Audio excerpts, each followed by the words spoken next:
One of the biggest justice advocates against police brutality after her son Eric Garner was killed by a New York City police officer. Gwen Carr joining us now to talk about this.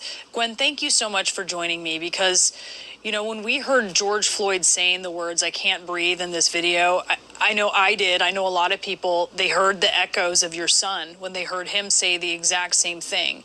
What is your reaction to what you saw happen and what you've seen the repercussions be for these officers so far?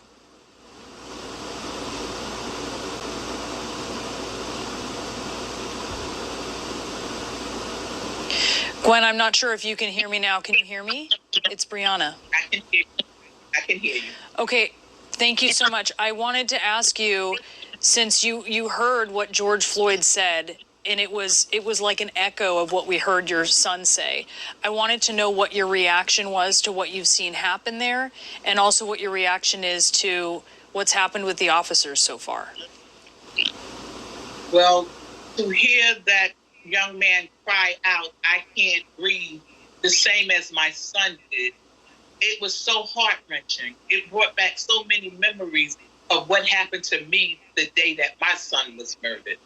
And I feel nothing but sympathy for that family. I feel empathy because I was there. I know what the pain must be like. And I just can't say enough words to show them how much I stand with them, how I want to be with them in this moment of despair. And as far as the officers, I am so glad that they were fired immediately. In my son's case, they waited 5 years to even fire one officer when there was more involved. So I commend that mayor for firing those officers, but it's not enough.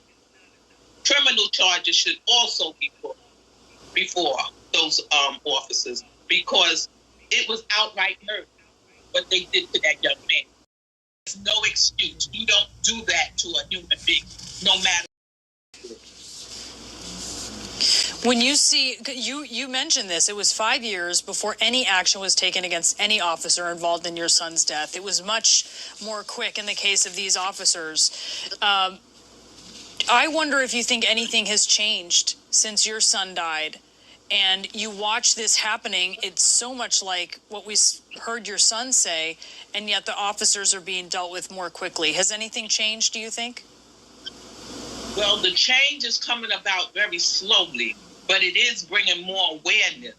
And people are seeing just how poignant, how disrespectful, how they treat people of color in our neighborhood. They go in, they brutalize, they terrorize, they kill us, and most of the time it's swept under the rug. But we cannot treat this as another news story. We have to get out and show support. We have to make all of America aware of this. America, you cannot be on your comfort zone any longer. You have to be uncomfortable about situations that's happening like this, not only in my community, but in all communities around the nation. You spoke with George Floyd's family. There are very few people who I think are in a position of yours, having taken this advocacy route and being able to share an experience like what you went through. I wonder, what did you tell them? And are you planning to help them build on some of the actions that you have helped move?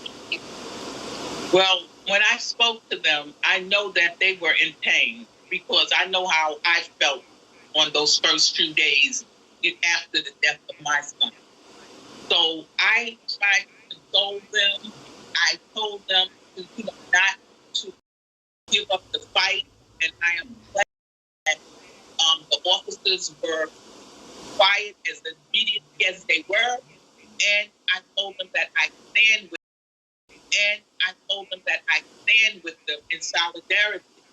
And I would, if they need anything, if they need to call me, they could. And the pain is just so real. It came back to haunt me when I heard about this video, what happened, even the age of the young man, it just so hard. I couldn't do nothing but tears just rolled down my face as I talked to them. Gwen Carr, thank you so much for joining us. Your voice on this is so important. Thank you.